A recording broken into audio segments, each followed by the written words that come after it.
నమస్తే అండి అందరికీ. ఇప్పుడు మీరు చూస్తుంది ఏంటంటే సెక్షన్ ఇది షట్ డౌన్లో ఉందన్నమాట. ఈ సెక్షన్ అయితే మొత్తం సీడ్ అయితే సేల్ అయితే అయిపోయింది. దీన్ని అయితే ఇప్పుడు క్లోరిన్తో వాష్ అయితే చేశారు. నిన్న క్లోరిన్తో వాష్ అయితే చేశారు. ఈరోజు ఇది వాష్ అయితే అవుతుంది, మొత్తం రెడీ అవుతుంది. సో ఈ క్లోరిన్ అనేది ఏంటి అని అంటే, మీరు రోడ్ సైడ్ బ్లీచింగ్ చేస్తారు చూసారా, కాలువల దగ్గర, నెక్స్ట్ డ్రైనేజీల దగ్గర, ఆ టైప్ ఆఫ్ ఇదనమాట, ఒక పౌడర్ లాంటిది. దాన్ని అయితే ఈ ట్యాంక్స్కి అయితే యూస్ చేస్తారు, వాడతారనమాట. ఇది వాడి ఇది ఏంటంటే ఇది మొత్తం క్లీన్ చేస్తుంది. ఏమన్నా చెత్త లాంటిది ఏమన్నా ఉన్నా సరే మొత్తం ఇదవుతుంది అనమాట, వ్యానిష్ అవుతుంది. సో ఆ రకంగా దీన్ని అయితే వాడతారు. నెక్స్ట్ న్యాప్లు వేయడానికి కూడా రెడీ అవుతుంది. దీని తర్వాత ఇది ఒకటే కాదు, దీని తర్వాత మీకు యాసిడ్ వాష్ ఉంటుంది, నెక్స్ట్ ఐడోఫర్ వాష్ ఉంటుంది. మీకు న్యాప్లు వేసే టైంకి పర్ఫెక్ట్గా ఉండాలంటే ఇప్పుడు ఈ క్లోరిన్ వాష్ అనేది తప్పనిసరి అండి.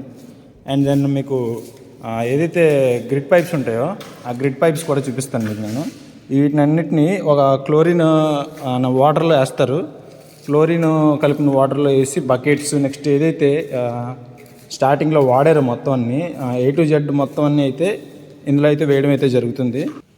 చూస్తున్నారు కదా, ట్రప్స్, నెక్స్ట్ కౌంటింగ్ ప్లేట్స్తో సహా మొత్తం సెక్షన్లో ఏదైతే వాడతారో A to Z మొత్తం అన్నీ వేస్తారండి. అండ్ దెన్ మీరు ఈ పైపులు అయితే కనిపిస్తున్నాయి కదా మీకు, ఇవి మొత్తం బ్లోర్ పైప్స్ అంటారు దీన్ని. ఆక్సిజన్ వచ్చేది దీంతో అనమాట. మొత్తం అంతా A to Z ఏరేషన్ అనేది వస్తుంది దీంతో. దీంట్లో కూడా ఫార్ములా అనేది కలిపేసి వేస్తారు, అది మొత్తం క్లీన్ అవుతుంది. దీని తర్వాత యాసిడ్ వాష్ అయితే ట్యాంకులు అయితే చేస్తారు. ఆ వీడియో మీకు నేను పెడతాను కింద. మీకు ఒకవేళ ఆ వీడియో కావాలంటే కింద వీడియోని కామెంట్ చేయండి.